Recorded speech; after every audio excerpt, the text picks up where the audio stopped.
Welcome to Khanversations. I am your host, Muqtedar Khan, and as you can see with me, I have Lieutenant General VP Singh, who was the Director General of the Rashtriya Rifles. He's a distinguished Army service. And sir, thank you very much for your service and welcome to Khanversations. Thank you so much. Thank you so much for inviting me to your show again. So today I want to talk to you about, India has now become, it's like everybody is talking about India's defense strategies, India's defense acquisitions, all the things that India has recently acquired from the United States and France are a buzz in the defense sector. So today I want to try and understand with your help, General Saab, as to how does India decide what to buy. I don't want to go into the bureaucratic details, but from a strategic perspective, how does India decide that 50% of the budget will be, or more, will be spent on the army and the rest on the Navy and Air Force? This is a strategic decision. Which part of your defense sector you want to spend more your resources are, and then foreign acquisitions and domestic acquisitions. So my first question to you is, how long does this process take? Like, for example, when we heard that Prime Minister Modi was going to France, there was a lot of talk about the Marine Rafales, the 26 Rafales, which will be operating on India's aircraft carriers. We heard of that for several months. But as soon as the trip was over, we suddenly also started hearing about 3 submarines that were also ordered. So my question is, was it not released to the media? Or, when you go to stores, they have something in marketing that is called impulse buy. So at the counter, you'll have chingam, chickies, and all this kind of candy stuff, which you don't intend to buy. You go in there to buy something, and on the way out, you add that to your baggage. So what was these 3 submarines, something that the French said, why didn't you also buy these? We'll give you a discount. Like, how did it happen? Okay. So upfront, I must say that this is definitely not candy buying. It's a very, very thoughtful decision. People have gone over it, number of hours they have spent to decide as to what is required to be done. And Prime Minister's visit is just a culmination of that thinking process. So it's a very, very well thought out. And what happens is there are things which are offered during the visit. There are things which are already more or less decided that, only signatures are required. And there are things that one can ask for. So there are 3 categories. What the host nation is ready to offer other than what has already been decided. What has been decided is going to be signed. And there is something that, say, India wanted to put across that can we also look at this. So these are broad categories. But before I come to that, let me spend some time about this importance of this defense purchases. India is, as we all know, is the #1 importer of defense armament and weaponry and all that. And this is buying 11% of all. Yes, 11% of this thing. So in one sentence, it is clearly related to India's perceived threat perception. What we feel we need to defend our country is what we are looking at. It's that simple. Now, military purchases, as I understand, are basically investment in national security. These are huge investments, but they are required for national security. In some ways, it's kind of an extension of India's diplomacy. So it is reflective of India's geopolitical inclination, reflective of India's strategic convergence with other nations, and of course, core national interests. So all this put together becomes the idea of defense purchases. Okay. Now, there are few, you can call it intake from there. Why do we do that? One is we need to enhance our interdependence.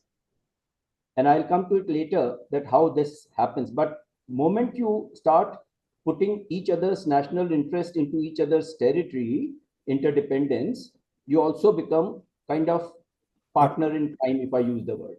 So this is one idea. The second is it works in strengthening the bilateral and multilateral relationships. Because what happens is no equipment can be produced by just one manufacturer or one country or something like that. So there are number of countries involved.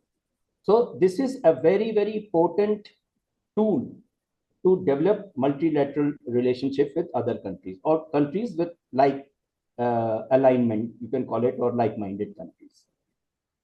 It also helps in enhancing or enlarging the influence of the country.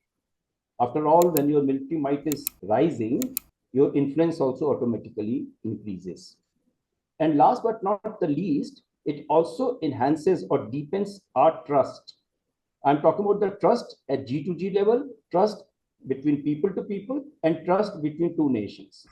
So if you put, and I can carry on counting more and more factors, but if you just put all of them together, becomes the thought or the concept behind when we go with a wish list or a shopping list to any country, like what you just mentioned about France. This is the idea of,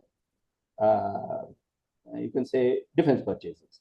Now, as we all understand, India is an aspirational power, you can call it a leading power, and therefore defense tie-ups with major powers play a very significant role in extending influence and deterring coercion. When you are building this defense partnership and purchasing equipment from a particular country, you are also deterring your hostile environment around you. Now, as we speak, we have about $600+ billion as forex. So India has the capacity to spend. I'm not saying throw away money, but spend to ensure that its national interests are properly secured. Then source diversification is a very, very important component. Now, as you know, that not so long back in the past, we had huge dependence on Soviet Union, erstwhile Soviet Union. Now, slowly and gradually, that thing is going away because of many, many reasons. One, Soviet Union itself is no more there. It has become Russia. Then they are also embroiled with other issues and things like that. So, little bit of diversification is also taking place, which diversification helps in our, avoiding our over dependence on any particular country or any particular state. Then, last point in this, I would say, and thereafter I'll wait for your next question, is that now there is a concept that it is not just go and buy off the shelf. India, it is our ingrained policy that we want to purchase few, we want to make things back in India, and later we want to make things in India which can also be exported to other countries. So make in India and make for the world. You must have heard this term. So it's a combination of all this. Therefore, transfer of technology, co-production, and all these terms kick in when we go in for our purchases. So this, to my mind, is the overall concept or thought behind defense purchases as and when it takes place. And it is, you can make out from this, it's just definitely not candy buying. Yeah. In your opening statement, General Saab, you basically touched upon all the questions that I plan to ask you. Mm-hmm. So I want to start with the source diversification, right? So the beginning of the Ukrainian war, one of the questions that has been constantly popping up is India's refusal to condemn Russia's invasion of the war in Iraq, in Ukraine, and this argument that India is friends. And in the West, this has been interpreted as that America must try its best to end India's military dependence on Russia. And so the current budget of the US, the 2023 budget, actually has an allocation for research and scholarship on how to wean India of dependence on Russia. So if scholars, professors, and even military personnel like you, if you should be alert to the possibilities of applying for grants in the US and at the US Embassy to do research basically on how to do what you just mentioned, which is source diversification. And we saw this in the last few months with France and the US really stepping up to close to $15 billion between them in sales. But the question to me that is interesting is, so for example, India has bought 3 submarines from France and I think 5 from Germany. So how does it impact Indian soldiers' capability, the what is it called, interoperability. So if you have sailors who have been trained on the French submarines, are they just attached to the French submarines, or will they be able to be moved to the Russian ones that we have had and moved to the German ones? Because I was reading this debate about Ukrainian pilots. The British think they can train them in 6 to 12 weeks to fly the F-16s, and the Americans are saying, no way, it'll take 6 to 9 months to actually, for fighter pilots with actually battle experience, to learn.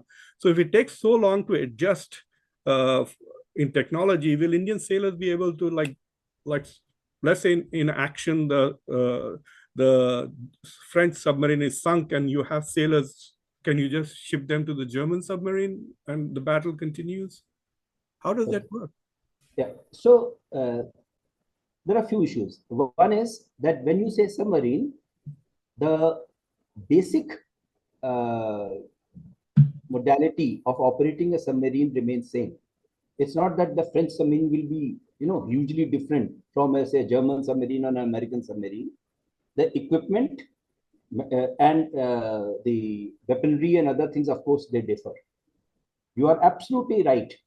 The training takes a huge amount of time, very long time. So what happens is, like our pilots, I'll give you an example of our Air Force pilots. They keep doing these conversion courses. Whenever new family of aircraft is inducted, there are few squadrons which are flying only that. Say there are MiG squadrons, or there are Rafale squadrons, there are Su, MiG squadrons. So those pilots, if they are, say, a MiG pilot is moving from his aircraft to another aircraft, he goes through a conversion. So as far as the manpower is concerned, they have the basic understanding, basic training of operating this equipment. But whenever they move from one particular type of equipment to another equipment, they definitely go through a proper conversion training. And this goes on. It's a part of military life. It goes on all the time. There is also a term called it, the absorption. When you get the new technology, you have to absorb it. Weapon for a soldier is like the extension of his own body. It's that, you have to have muscle memory to operate that. There is no time for you to sit down and start consulting the manual that, okay, this situation is there, what should I do and all that. Muscle memory. So this training has to be it is very intense. Conversion and all, when it takes place, there are instructors who are absolutely qualified. They take you through the phases of that conversion, and it takes time. Definitely it takes time. Let me just give you a small example. 1965 war, I'm just going back into history. We had nets, we had our Vijayam tanks, or old generation tank. Americans supplied Pakistan with Sabre jets. They supplied with the latest tanks, pattern tanks, right? Yeah. But thus, all this equipment came just at the nick of the hour, just before, few days before, a few months before the war started. When it came, Pakistani soldiers did not get time to train themselves good enough, I would say well enough, to handle that equipment. As a result, NET, which was technically little inferior aircraft then, could manage with Sabre jets. They gave them the name Sabre Killer after that. Yes. So this is the thought. So you are absolutely right. When we have one family of equipment, training is there for that. And if there is a change, it goes through conversion. The other thing I just want to add, this thing is that is when you say diversification, it is not that you should expand your inventory so much that you do not know which one is to operate when and all that. Diversification within a acceptable inventory management skill also. That's also very important. When you told me the story of the Sabres, it reminded me of an episode. I think it was the 1980 Olympics. And the bicycles, the racing bikes are actually very expensive. Yes. So not like few hundred rupees in India, Atlas cycle you used to be. I remember BSA used to be the exciting thing when I was growing up. So apparently the Indian Cycling Association, whatever, bought a few expensive racing bicycles for thousands of dollars each. Yes. And they didn't let the poor athletes train on them because, are kharab ho jayegi, toot jayegi, And so the first time they were racing were in Olympics, and they couldn't even hit their regular timings with inferior bikes. So, But there's a cost to this, isn't it, General Saab? The cost of this conversion, the training. So so every time a jet goes up, it's like, at least I know that that when F-16 flies and comes back, it takes thousands of dollars for it to be ready to fly again, right? So now when you're putting these hours of training, etc., because you have moved from one family of jets to another family of jets, a lot of this money would go in training already trained pilots, right? So there is a cost involved. So this transition from Russia dependence to say, diversified Western dependence is going to cost India a lot, don't you think, in terms of just conversion? So I don't. I mean, I entirely agree with you. It costs, and therefore that good old cliche that keeping a large and a professional army is an expensive hobby. So Yeah. if you are not prepared for it, you might as well stay where you are. But now with the changing geopolitical dynamics and other things, there is a need for us, that is India, to deal with this situation. This money which is we are spending, and mind you, when you say it costs a lot, yes, it does. But if you just compare it with training and equipping and other things with any other army in the world, our methodology, our methods are the cheapest. Cheapest. So it does cost. I'm not denying that, but this is a necessity. You Yeah, cannot do without it. I heard a NASA scientist, an American NASA scientist, after visiting India, he says they are 10 times cheaper and 50 times better than Russians when he was talking about the space part, right? So it's not just that Indians are doing it on the cheap, but they are doing better. So there's no And quality. we Yeah. also have the reputation of maintaining our equipment well beyond its so-called accepted life. We handle our equipment properly, we maintain it properly, and we use it also for longer, very, very long time, without losing on the efficiency.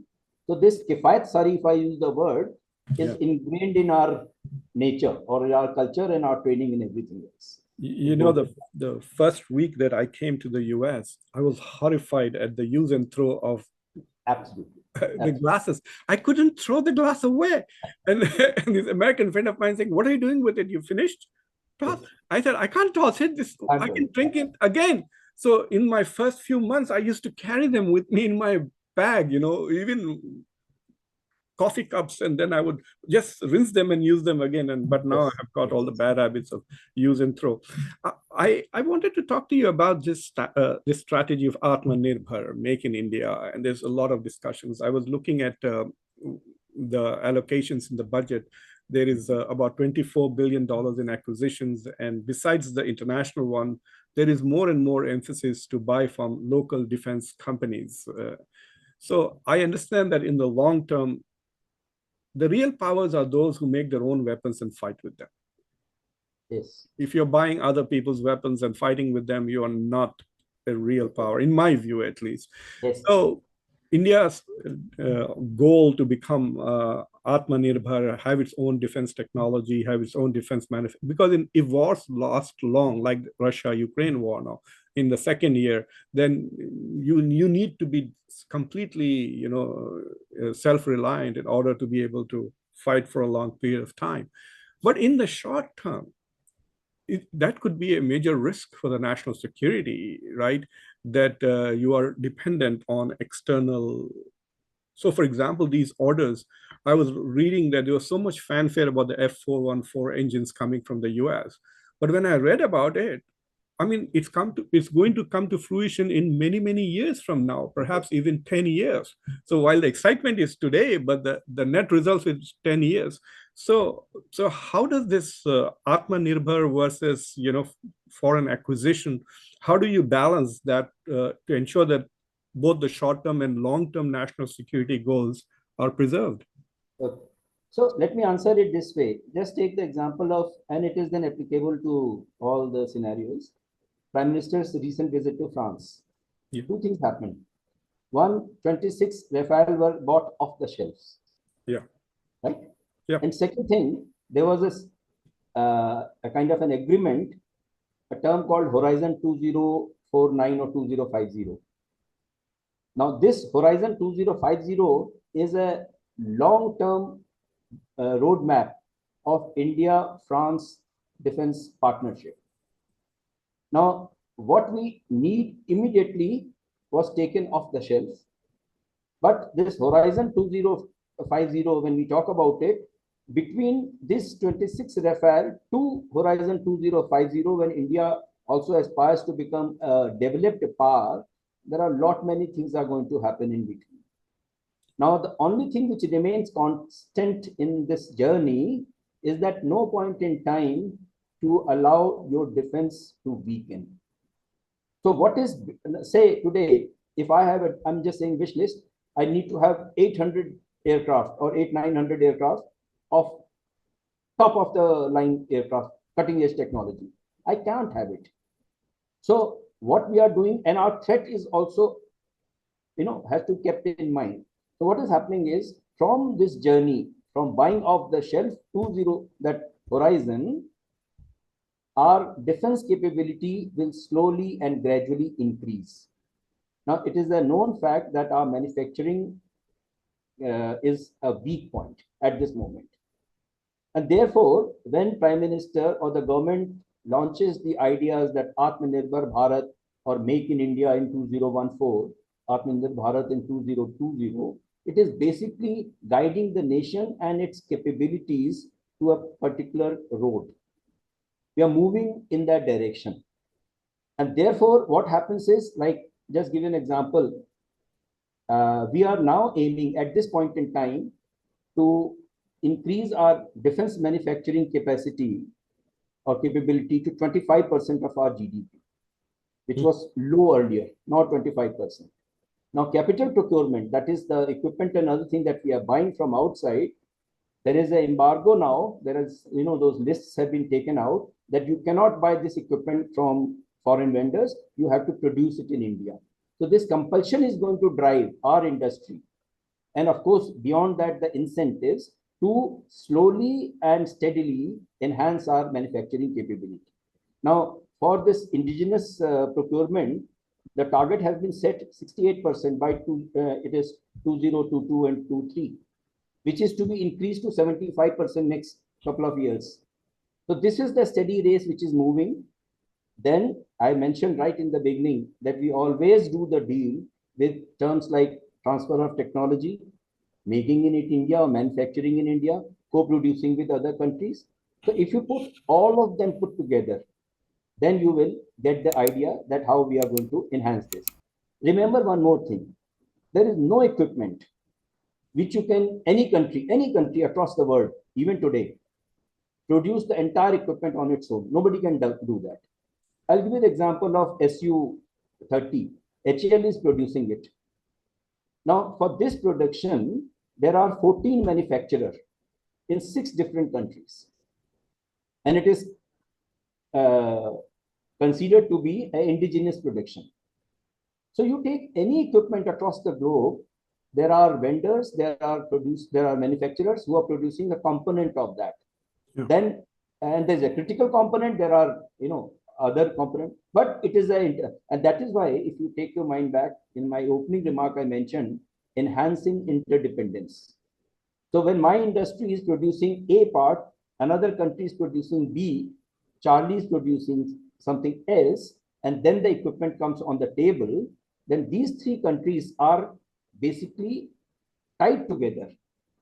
And their economic interests, their security interests get bound together. So this is how this journey progresses.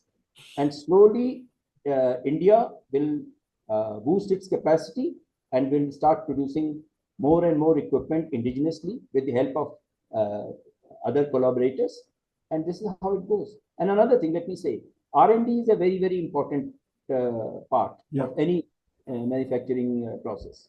Now, at this moment, our investment in R&D is also low. 3.6. 3.6. Yeah.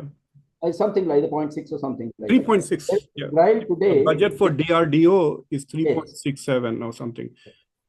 And Israel is spending 6% of their GDP on R&D. USA is spending 1.8. China is spending 3% their GDP. Yeah. Now translate China's economy and 3%, how much money they are pumping into R&D. Yeah. But we are late starters. We will take our own time. That is why I said 25, 30 years is not a very long time. In between, if, as you mentioned, if threat uh, appears, there is a bare minimum preparedness is always there. That's how I connected with this Rafales, which are just coming off the shelf. So you are never very, very vulnerable. And then, of course, other aspects So of what do you mean stability. by off the shelf? Like France cannot have 26 planes just sitting there doing nothing in Yeah. the hope that somebody will buy them, right? Yeah. So So yeah, off the shelf means this uh, product will come to us in a planned manner. I'm not saying they all of them will fly tomorrow. In a planned manner, which has been agreed upon between the two countries in shipment of 3, 5, 7. I mean, I won't be able to give exact yeah. figure, but it will come in a uh, kind of a process in a mutually agreed method, and slowly things will build up. So I looked at the foreign acquisitions that India has. So, for example, there's a list on, I think, Economic Times about the recent things that India has bought from overseas. And one of the things that surprised me was 16,000 machine guns from Israel. And I was wondering, why would you want to buy machine guns? This is elementary thing. It's like saying that, we are buying bicycles from China for our military purposes. So I don't understand how those. I'm sure India manufactures its own machine guns. So Yes, why do you it want to will. spend foreign currency? Is this what you meant by diplomacy? Is it just to make Israel happy that we buy 16,000 and send some money there, or is it actually that there's something technologically superior about those guns that we think are of vital national interest? Yes. So firstly, equipment which is coming from, say, any particular country, right now, say in this case, Israel, technically it is definitely a better equipment than the previous generation equipment. Yeah. So whatever, I mean, talking about 7.62 mm machine gun or any other machine gun or rifle or anything. Though it's a small arm we are talking about. However, even there, you have a better capacity, capability equipment. Now, this is one part. So we are going in for it. Why are we going in for it? Because if we start even reverse engineering that, even if we start doing some R&D, start manufacturing it, the time taken, the cost effect, and everything put together has to be balanced out. So we feel that perhaps by paying little more, we are getting a good deal. This is one part. The second part, as you mentioned, and I also mentioned right in the beginning, that military purchases are just not just the buying things. It is also instrument of our diplomacy. Definitely, there is a interest. If you take your mind back, I think it was Australia which was buying some submarines from, if I remember correctly, Oh from yeah, Germany last from minute France, change. from France, and France, and, France, and the US and there and was so much Britain. of hangama on that. Exactly. Yeah. Obviously, the economic interests were this thing, and therefore that is very much part of defense deals, and that is how the countries' mutual interests also get vetted together. This is one of the ways to ensure that you are thick. The so-called alliance now, the AUKUS alliance between the US, Britain, and Australia emerged from that deal. But for Australia, it was a much better deal. They're getting nuclear-powered submarines rather than conventional ones that the French were offering. And the French were really upset. It was a $6 billion Yes, deal for yes, the yes. French, and they lost it. And mind you, all of them are chip of the same block, I mean, and they're yet all NATO so much of partners. Yeah, developing of others. yeah, Yeah, Western countries. we are just trying to get into that game. Yeah, There is something which is understudied, that there is some kind of an Anglo-Saxon thing also going on in international politics. So, for example, AUKUS is of English-speaking countries. Then you have the Five Eyes intelligence sharing, which are all English-speaking countries, right? So there is something going on. There's a German professor here at Cornell University. I was in a seminar with him a couple of days, and every time I would say Western hegemony, he would say, "Stop it.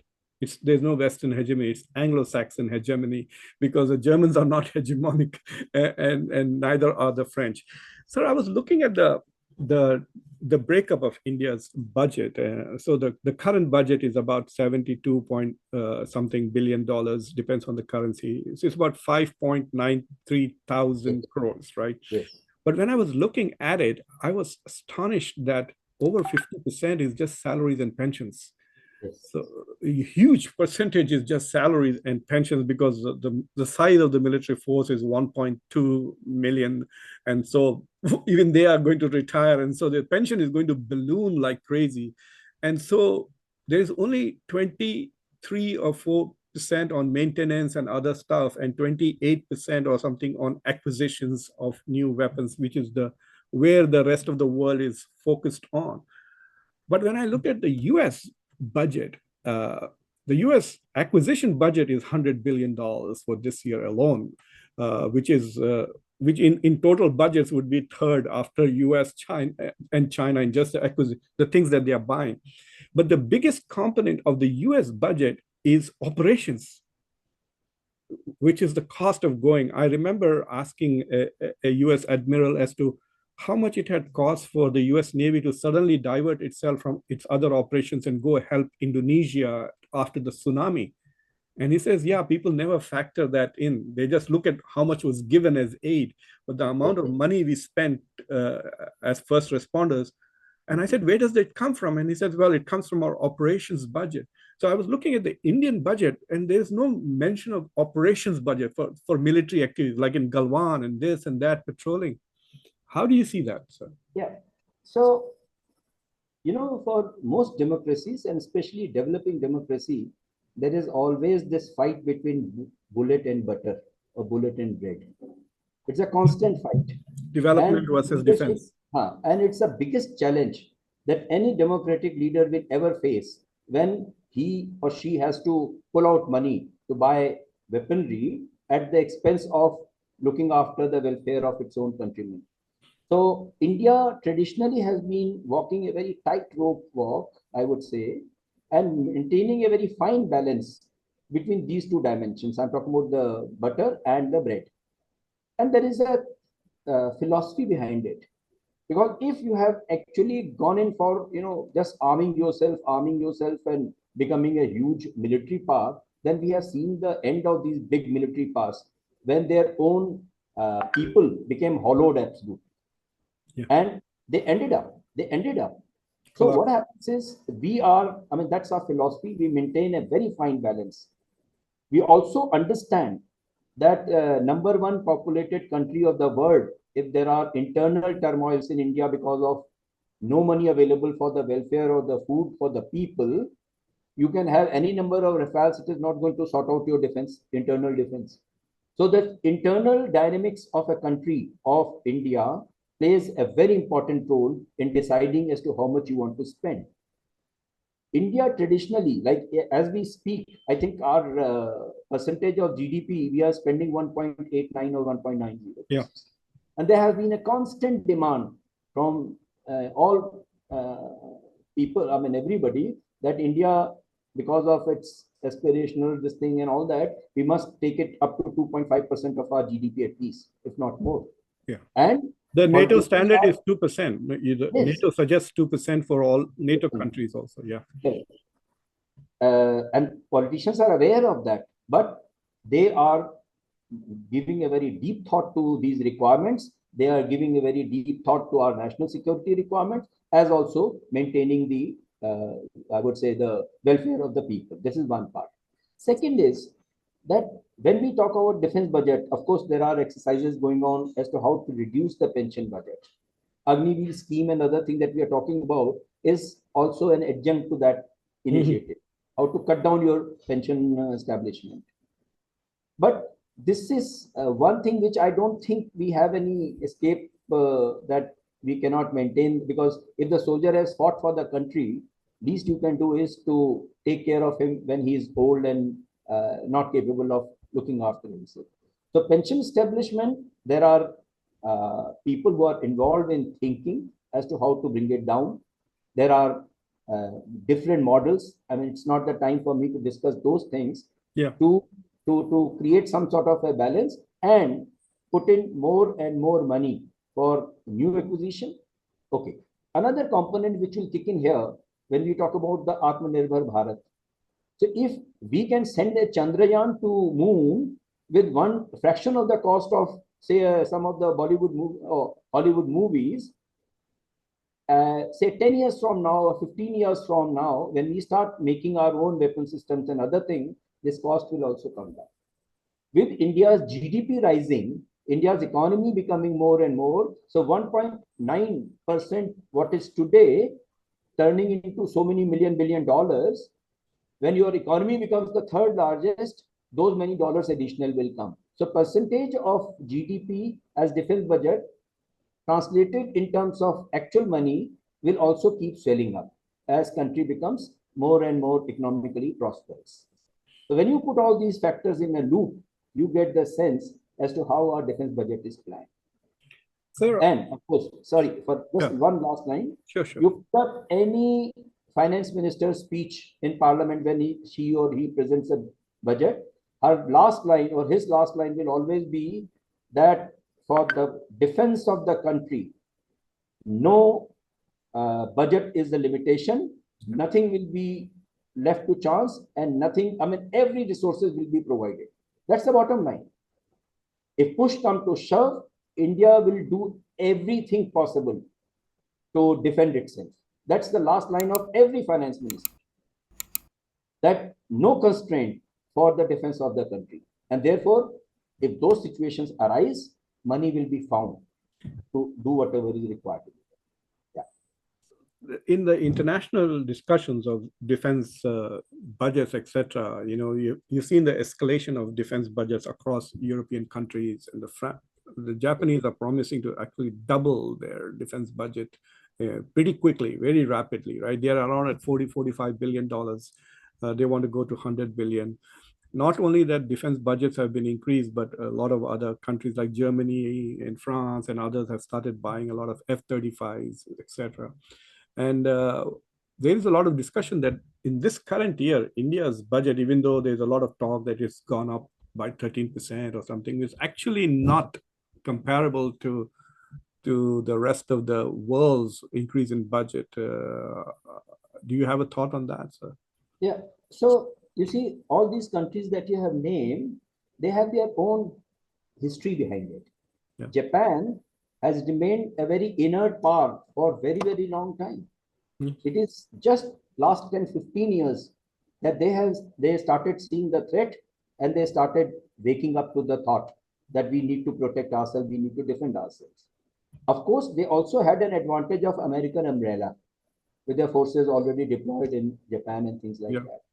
So then just connect it with what Trump said, that countries should be prepared to pay for their defense. So when new POTUS comes, we tell them, we are not spending any more money, you go and fend for yourself. So they also heard that from the mouth, from some president of USA. So again, like these are those small dots. When you connect them, then you say, what should be the strategy for Japan to strengthen her defense? This cannot be same for India, or this cannot be same for Germany and other. Now, Europe for last so many years never saw a war.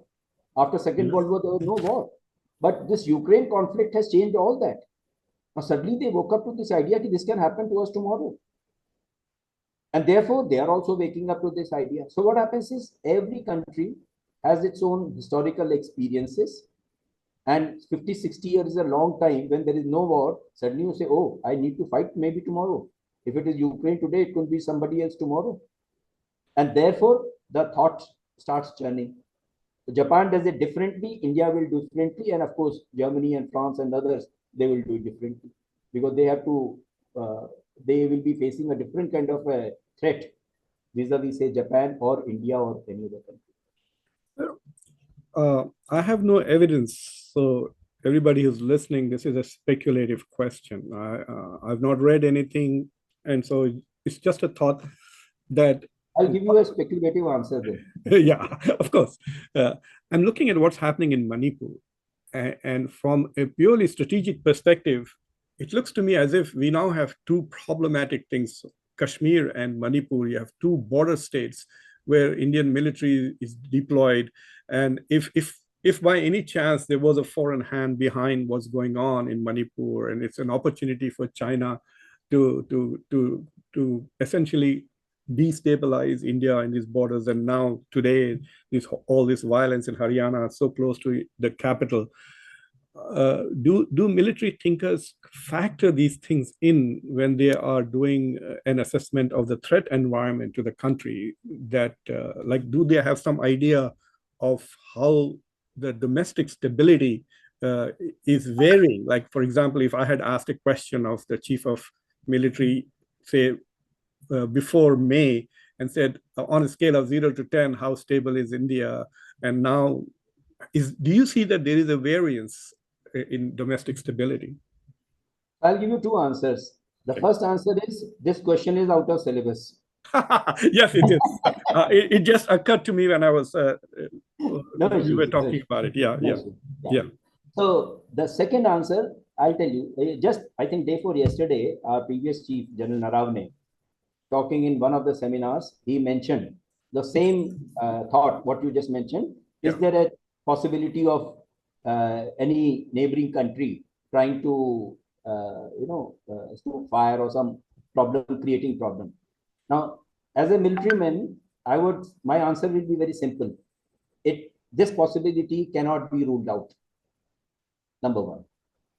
Number two, whenever India, I mean, you know it, you have been born and brought up here, that we are like almost 1/3 of the world today. Yeah. So when we talk about problem in India, it is something like saying problem in Niger, or problem in France, or problem in Switzerland, or Sweden, or New Zealand. So there are 4 or 5 countries which are having problem in different parts of the world. In India, it becomes problem for India. It's that big. It's that colossal, and the problems are also manifold. Now, the good part is that in early 60s, the whole of Northeast was burning with Chinese support to our insurgency and things like that. Then came time when Chinese started looking inward for their own growth and other things, and insurgencies on military measure, the civilian measures, insurgencies came under control. Now, this little thing, I won't say little thing, whatever is happening in Manipur today has got many dimensions: social dimension, political dimensions, and military dimension. Here we are only talking about the military dimensions. So we cannot be oblivious of a possibility of somebody else trying to, create problem for us, internal disturbances in Northeast. And the agencies are aware of it. They are taking care of that as well. And sufficient measures will be, suffice to say, the measures will be underway to ensure that this does not happen. And even if it happens, we'll be ready to take control of that situation. As we speak, the problem is more of a social and political nature. But if it remains unattended or unaddressed, it may allow that situation to come up, what we just discussed.